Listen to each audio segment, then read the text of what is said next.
February 14th, 1947, Valentine's Day. While most Americans celebrated love and affection, Sheriff James Dutton received a call that would haunt him until his dying breath in 1981. A postman named Ernest Miller had been delivering mail to the remote Crowder property, 15 miles deep into the Appalachian wilderness, when he noticed something peculiar. The Crowder children, pale as moonlight and skeletal beyond recognition, were gnawing on what appeared to be dried meat strips hanging from the porch rafters. But it wasn't venison. It wasn't pork. The texture, the color, the way the sinew separated when the children pulled at it with their rotted teeth, suggested something far more sinister. Ernest Miller, a World War II veteran who had seen the concentration camps of Europe with his own eyes, recognized human remains when he saw them. His hands trembled as he drove his postal truck down the muddy mountain road, skidding twice before reaching the sheriff's office in Pikeville. "Sheriff," he stammered, "you need to see the Crowder place. Right now. Those children, they're eating. They're consuming something unholy." Sheriff Dutton assembled a small group. Deputy William Hayes, Dr. Samuel Richardson, and 2 local men who knew the treacherous mountain paths. The February cold bit through their coats as they made the journey. The Crowder property sat in a valley so remote that sunlight barely penetrated the dense canopy of bare winter trees. The house itself was a decaying structure of rotted wood and broken windows, surrounded by rusted farm equipment from the previous century and animal bones scattered across the muddy yard. What they found inside defied comprehension. Martha Eleanor Crowder, 43 years old, sat in a rocking chair near a cold fireplace. Her eyes were vacant, her mouth slightly open, her hands folded in her lap. She didn't acknowledge the men entering her home. Around her, 6 children ranging in age from 5 to 17 moved with strange, jerking motions. Their bodies displayed severe physical abnormalities: protruding foreheads, eyes set too far apart, limbs of unequal length, spines curved at unnatural angles. In the back room, hanging from ceiling hooks like a butcher's shop, were the partially consumed remains of 2 individuals. Dr. Richardson nearly vomited. The flesh had been carefully stripped, processed, dried. This wasn't madness of a moment. This was systematic. This was survival in the most grotesque form imaginable. "Mrs. Crowder," Sheriff Dutton approached carefully, "we need you to come with us. We need to understand what happened here." Martha Eleanor Crowder turned her head slowly. When she spoke, her voice carried the flat affect of someone whose mind had shattered long ago. "They were hungry. My babies were hungry. I fed them. That's what mothers do. Feed their children." The investigation that followed would reveal a family history so twisted, so contaminated by generations of intermarriage between siblings, parents and offspring, uncles and nieces, that the very genetic foundation of the Crowder bloodline had collapsed into nightmare. This wasn't a story of isolated tragedy. This was the inevitable conclusion of 7 generations of consanguineous unions in the isolated mountains of Appalachia. As the children were removed from the property, each one struggling against the deputies with surprising strength despite their malnourishment, the townspeople of Pikeville gathered at the courthouse. Rumors spread like wildfire. The Crowders. Everyone knew the Crowders, or thought they did. The family that never came to town. The family that hadn't attended church in decades. The family whose rare appearances in civilization were marked by whispered conversations and averted eyes. But nobody, not even the oldest residents who remembered the Great Depression and the hardships it brought to these mountains, could have imagined this. Nobody could have predicted that isolation, poverty, and the systematic practice of keeping bloodlines pure within a single family would culminate in a widow feeding her genetically devastated children the processed remains of their own deceased relatives. Check if you're already subscribed to this channel, because the secrets buried in America's forgotten corners are darker than you ever imagined, and you don't want to miss what we uncover next. To understand Martha Eleanor Crowder, one must first understand the twisted roots from which she grew. The Crowder family arrived in Pike County, Kentucky in 1847, exactly 100 years before the horrific discovery. Jeremiah Crowder, a stern and religious man fleeing what he called the corruption of civilized society, purchased 300 acres of mountainous land with money inherited from his deceased father. He brought with him his wife, Sarah, and their 8 children, 5 sons and 3 daughters. Jeremiah's philosophy was simple and absolute. The outside world was sinful, contaminated, unworthy. His family would remain pure. They would marry within their own blood. They would build a dynasty untouched by the moral decay he perceived everywhere else. In the isolated hollow that would bear his name, Jeremiah established rules that his descendants would follow for generations. The first generation of in-family unions began with Jeremiah's own children. His eldest son, Thomas, married his sister Rebecca in 1856. His second son, James, wed his sister Catherine in 1858. His youngest son, Ezekiel, took his sister Mary as his wife in 1860. Only two of Jeremiah's sons married women from outside the family, but those bloodlines were quickly absorbed back into the Crowder gene pool within a single generation. By 1880, the Crowder family consisted of 23 individuals, all living on the same property, all born from consanguineous unions. The effects were beginning to show. Parish records from the small mountain church they occasionally attended noted peculiar features among the children. A visiting preacher in 1883 wrote in his journal, "The Crowder children possess a sameness of countenance that is most unsettling. Their eyes protrude slightly, their jaws are malformed, and several exhibit difficulty in speech and comprehension. But the Crowders persisted. They rejected medical attention when it was offered. They refused to allow their children to attend the schoolhouse when one was finally built in 1891. They maintained absolute isolation, venturing to Pikeville only twice yearly for essential supplies they couldn't produce themselves: salt, kerosene, metal tools. By the turn of the century, the genetic damage was accelerating. Birth defects became commonplace. Infant mortality exceeded 70%. Of the children who survived past age 5, many displayed severe cognitive impairments, physical deformities, and chronic health conditions. Yet the practice continued. Brothers married sisters. Fathers took their daughters as wives when their original spouses died. Uncles wed nieces. The family tree of the Crowders didn't branch outward. It twisted back upon itself like a serpent consuming its own tail. Martha Eleanor Crowder was born in 1904 to William Crowder and his sister wife Agnes Crowder. Both of William's parents were themselves siblings. Agnes's grandparents were father and daughter. The genetic contamination in Martha's DNA was catastrophic. She was the product of at least 5 generations of direct consanguineous unions, with a coefficient of inbreeding that would have horrified the scientific community had they known to study it. Remarkably, Martha displayed fewer obvious physical deformities than many of her relatives. Her face was relatively symmetrical, her spine was straight, her limbs were proportional. But the damage was internal, hidden, waiting to express itself in her own offspring. She had what the family called the gift of appearing normal, which made her valuable in the rare interactions the Crowders had with outsiders. In 1922, at age 18, Martha was married to her uncle, Jacob Crowder, who was 41 years old. Jacob was the son of Martha's grandfather and his own daughter, making the genetic relationship between Martha and Jacob so close that their union was essentially equivalent to a sibling marriage. In the Crowder family, this was not unusual. It was tradition, it was expected, it was survival. Between 1923 and 1938, Martha gave birth to 12 children. 6 were stillborn, their tiny malformed bodies buried in unmarked graves behind the decaying Crowder house. Of the 6 who survived, each bore the unmistakable stamp of extreme genetic corruption. The eldest, a boy named Josiah, was born with microcephaly, a skull too small for his brain. He never spoke a coherent word in his 17 years of life. The second, a girl named Ruth, had one leg 4 inches shorter than the other and eyes that could not focus together. The third, fourth, fifth, and sixth children displayed varying degrees of intellectual disability, skeletal deformities, and organ problems that caused constant pain. The family survived through subsistence farming, hunting, and the meager income generated by Jacob's occasional work cutting timber, but they were dying. The land was exhausted. The game animals had learned to avoid the Crowder Hollow. The family's reputation, even in a region that valued privacy and asked few questions, had become so dark that employers refused to hire any Crowder, and merchants served them grudgingly, if at all. In November 1946, Jacob Crowder died. The official cause, according to the death certificate filed 3 months later, was natural causes. But those who saw his body told a different story. Jacob had wasted away, his body covered in sores that wouldn't heal, his mind lost to dementia at age 65. The genetic burden he carried, the result of 7 generations of inbreeding, had finally claimed him. Martha was left alone with 6 children in a house with no heat, no electricity, and winter approaching. The nearest neighbor was 8 miles away. The dirt road to the property became impassable when snow fell. They had no money, no food, and no prospects.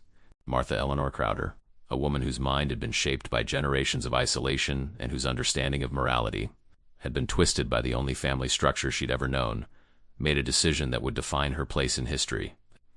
December 1946 brought the worst winter storm eastern Kentucky had seen in 20 years. Snow fell for 11 consecutive days, accumulating to depths of 4 feet in the valleys and 8 feet in the mountain passes. The Crowder Hollow, already isolated, became completely cut off from civilization. The temperature dropped to 6 degrees below zero and stayed there for weeks. Inside the deteriorating Crowder house, Martha and her 6 children huddled together for warmth. Their food supplies, meager even before Jacob's death, depleted rapidly. By Christmas Day, they had nothing left but a handful of dried beans and 2 cups of cornmeal. The children, already malnourished and weak from genetic conditions, began to starve. Martha tried everything. She ventured into the snow, searching for animals to trap. Nothing. She dug through the frozen ground looking for roots or stored vegetables. The ground was iron-hard, impenetrable. She even attempted to walk the 15 miles to Pikeville for help, made it less than 2 miles before the cold and exhaustion forced her back. On January 3, 1947, the youngest child, 5-year-old Sarah, died.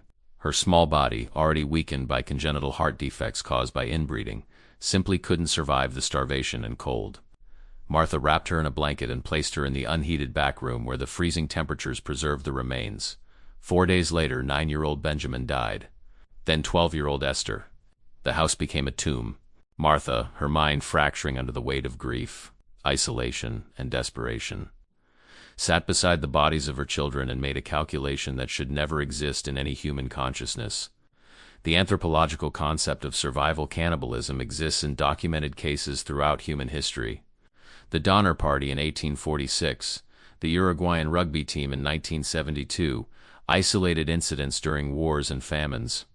But Martha's situation was different. This wasn't a sudden catastrophe with no warning. This was the culmination of 7 generations of genetic and social deterioration. A family so broken by inbreeding that normal human emotional and ethical frameworks had become as deformed as their bodies. Martha began with Sarah's body. She told herself she was saving the living children. She told herself God would understand. She told herself it was what mothers do, they keep their children alive at any cost. Using the same butchering techniques she'd learned processing deer and hogs. She cut portions of preserved flesh from her daughter's frozen corpse, dried it over the failing fire, and fed it to Josiah, Ruth, and the 3 remaining children. They ate without question. Their cognitive impairments, their lifelong trust in their mother, their desperate hunger, all combined to override any instinct that might have made them refuse. In their minds, diminished by genetic damage and starvation, this was simply food. Mother provided food. They ate. When Benjamin and Esther's bodies became available, Martha continued the process. She hung strips of processed flesh from the rafters, creating a grotesque larder of her own children.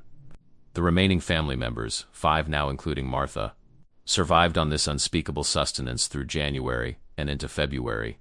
The psychological mechanism that allowed Martha to do this is what modern psychiatry might call dissociative survival mode. Her mind, never fully developed due to her own inbred heritage, compartmentalized the horror. In her fractured consciousness, she wasn't defiling her children's bodies. She was honoring them by ensuring their siblings lived. She was fulfilling her role as mother and provider. The moral framework that might exist in minds shaped by broader social contact, education, and genetic health simply didn't exist in Martha Eleanor Crowder. By February 14th, when Ernest Miller made his fateful discovery, the surviving Crowder children had been consuming the processed remains of their siblings for 42 days. Their bodies, already devastated by inbreeding, were further damaged by malnutrition and the desperate survival measures their mother had implemented. During the interrogation that followed her arrest, Martha spoke with eerie calmness. The meat was already there, she explained to Sheriff Dutton. They died. I couldn't bring them back, but I could keep the others alive. Isn't that what you're supposed to do, keep your children alive? If you're feeling a pain in your chest right now, that's your humanity recognizing something that should never exist. Leave a comment saying no child should suffer this so we know you're still human after witnessing this. Martha Eleanor Crowder's trial began on April 7, 1947, in the Pike County Courthouse in Pikeville, Kentucky. News of the case had spread across America despite efforts by local authorities to contain it. The courthouse was packed with journalists, curiosity seekers, and citizens demanding justice. Outside, protesters held signs reading, "Hang the Devil Woman" and "Mountain Justice for Mountain Crimes." The prosecution, led by Commonwealth Attorney Robert Harrison, faced an unprecedented legal challenge. How do you prosecute a woman for acts committed under such extreme circumstances? How do you explain to a jury the psychological and genetic factors that contributed to this horror?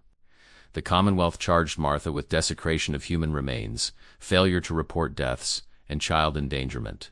Remarkably, they did not charge her with homicide. There was no evidence the 3 children had been killed. They had died of natural causes exacerbated by starvation and congenital conditions. The defense attorney Jonathan Pierce, a Louisville lawyer who took the case pro bono, pursued an insanity defense. He brought in Dr. Henry Goddard, a geneticist from the University of Kentucky, who testified about the devastating effects of multi-generational inbreeding. Dr. Goddard had examined Martha and her surviving children, taken detailed family histories, and constructed a genealogical chart that stunned the courtroom. "Ladies and gentlemen of the jury," Dr. Goddard testified, "what you're looking at is the most extreme example of consanguineous marriage I have encountered in my 30 years of search. Mrs. Crowder's coefficient of inbreeding is approximately 0.43. To put that in perspective, brother-sister incest produces a coefficient of 0.25. Mrs. Crowder is more inbred than a typical sibling marriage would produce. Her parents were uncle and niece, and both of them were themselves products of similar unions going back at least 5 generations. Dr. Goddard explained the consequences: reduced cognitive capacity, impaired judgment, diminished emotional processing, and inability to understand complex moral frameworks. Mrs. Crowder, he concluded, is not mentally competent to understand the nature of her actions. She functioned in a survival mode that her genetically compromised brain perceived as maternal duty. The prosecution countered with testimony from Sheriff Dutton and Dr. Richardson, who described the methodical nature of Martha's actions. This wasn't panic, Commonwealth Attorney Harrison argued. This was systematic processing of human remains over a period of 6 weeks. She knew what she was doing. She chose to do it. Insanity doesn't excuse evil. The testimony about the Crowder children was particularly heartbreaking. All 5 surviving children were placed in state custody. Medical examinations revealed the extent of their genetic damage. Josiah had an IQ measured at 43 and would never be able to care for himself. Ruth had severe scoliosis, vision problems, and developmental delays. The others displayed varying combinations of physical deformities, intellectual disabilities, and chronic health conditions. Dr. Margaret Foster, a physician who examined the children, testified through tears. These children are the victims of 7 generations of genetic malpractice. Every one of them suffers from conditions that could have been prevented if their ancestors had simply married outside the family. They have paid the price for their forebears' isolation and stubbornness. The trial lasted 11 days. The jury deliberated for 18 hours. On April 18, 1947, they returned a verdict: guilty on all counts, but with a recommendation for mercy due to mental diminishment and extreme circumstances. Judge Marcus Thornton sentenced Martha Eleanor Crowder to 20 years in the Kentucky State Reformatory for Women, with eligibility for parole after 10 years. But the real punishment was yet to come. In prison, Martha's already fragile mental state completely collapsed. She stopped speaking entirely within 6 months of incarceration. She would sit in her cell, rocking back and forth, occasionally miming the motion of hanging strips of meat from invisible rafters. The prison psychiatrist diagnosed her with severe catatonic psychosis. Martha Eleanor Crowder died in prison on November 3, 1953, at age 49. The official cause was pneumonia, but those who cared for her in her final years understood the truth. She had simply stopped existing. Her body continued for a time, but the person, whatever fractured, genetically compromised person she had been, was gone long before her heart stopped beating. The 5 surviving Crowder children were placed in various state institutions. None ever developed the capacity for independent living. Josiah died in 1961 at age 38 from complications related to his microcephaly. Ruth lived until 1979, spending her entire adult life in supervised care, her body increasingly twisted by the progressive scoliosis that her inbred genetics had cursed her with. The other 3 children survived into the 1980s and 1990s, but none ever spoke more than simple sentences or displayed understanding of the horror they had lived through. The Crowder property in Pike County was burned to the ground by unknown persons in the summer of 1947. Local legend claimed it was the townspeople ensuring that place of darkness would never contaminate their mountains again. The land itself was declared unsuitable for habitation by county authorities and left to return to wilderness. The case of Martha Eleanor Crowder sent shockwaves through American society in 1947. It arrived at a moment when the nation was grappling with what it had learned about genetics from the horrors of World War II. The Nazi experiments, the revelations from the concentration camps, the beginning of serious genetic science, all of this made the Crowder case a subject of intense scientific and social scrutiny. In the years following the trial, researchers from universities across America descended upon Pike County to study the phenomenon of isolated mountain families practicing multi-generational inbreeding. What they discovered was that the Crowders, while the most extreme example, were not unique. Dozens of families throughout the Appalachian region, isolated by geography and poverty, had practiced various degrees of consanguineous marriage for generations. Dr. Goddard published a groundbreaking study in 1950 titled The Genetic Consequences of Prolonged Endogamy, the Appalachian Case. His research documented 12 families in Kentucky, West Virginia, and Virginia that had practiced at least 3 generations of close inbreeding. The results were consistent: elevated rates of congenital deformities, intellectual disabilities, infant mortality, and drastically reduced lifespans. The study explained the mechanism. Each generation of inbreeding compounds genetic mutations that would normally be suppressed by the diversity of unrelated DNA. Recessive genes carrying harmful traits become dominant when both parents share the same genetic defects. After multiple generations, the genetic load becomes unsustainable. The family literally breeds itself into extinction through accumulated mutations and incompatible gene combinations. The Crowder case also sparked a nationwide conversation about the romanticization of isolated mountain communities. The Appalachian region, long portrayed in American culture as a place of simple, pure, wholesome families living close to nature, was revealed to have a darker underbelly. The isolation that seemed charming in folk songs and literature had produced genetic disasters in real families struggling with poverty, ignorance, and the lack of social connections that might have prevented such tragedies. Kentucky responded by passing new laws in 1948 requiring blood tests before marriage licenses could be issued. Though these laws focused primarily on venereal disease rather than genetic relationships.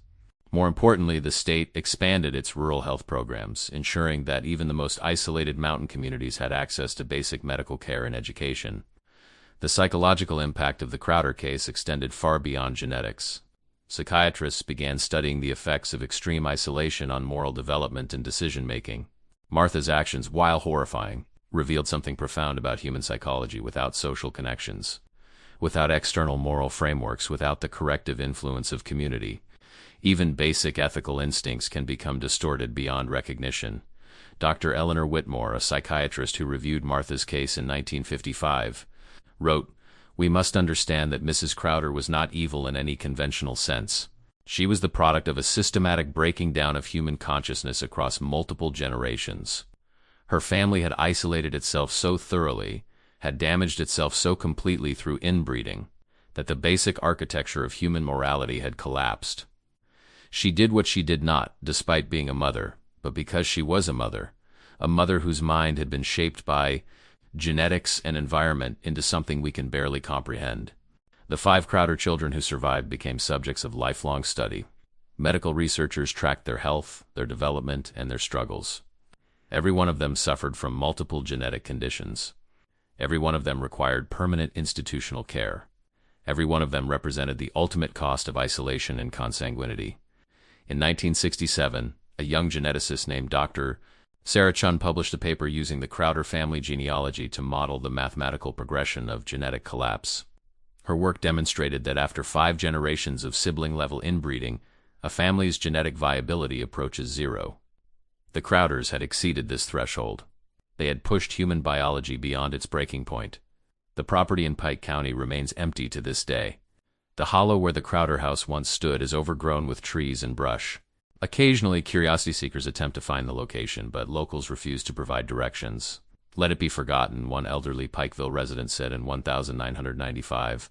"Some stories don't deserve to be remembered. Some places don't deserve to be visited. But the scientific legacy continues."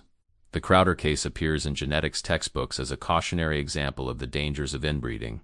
Medical students study Martha's psychological profile to understand the relationship between genetics and cognition. Sociologists examine the case to comprehend how isolation destroys communities. Most importantly, the Crowder case serves as a dark reminder that humans are fundamentally social creatures. We require diversity, genetic, social, and cultural, to remain fully human. When we isolate ourselves, when we turn inward and reject the outside world, when we convince ourselves that purity comes from exclusion rather than inclusion, we begin a slow descent into darkness. The Crowders traveled that path for 7 generations. Martha Eleanor Crowder reached the bottom.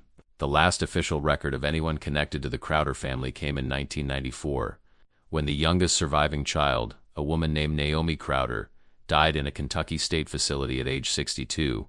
She had lived her entire life in institutional care, never speaking, never displaying awareness of her own history, never escaping the genetic prison her ancestors had constructed. On her death certificate, under cause of death, the doctor wrote, "Complications from congenital disorders secondary to consanguineous parentage." But perhaps a more honest answer would have been the inevitable end of a family that should never have existed. The silent widow of the Appalachians fed her children the flesh of their own kin. But the real horror isn't that single winter of unspeakable hunger. The real horror is the 7 generations of choices, isolation, and genetic destruction that made such a winter possible. The real horror is that somewhere in America's forgotten corners, other families might still be traveling that same dark path, hidden by geography and silence, breeding themselves towards similar catastrophes. If you watched until here, it's because this story made you feel something you won't forget. Are you subscribed to this channel? Subscribe now to witness more buried truths that history tried to erase. Leave a comment saying I watched until here, so I can know you and understand who truly appreciates the stories on this channel. If this investigation affected you, hit the like button. And if you believe others need to know these hidden truths, share this video. The darkness in humanity's past must be remembered, or we're condemned to repeat it.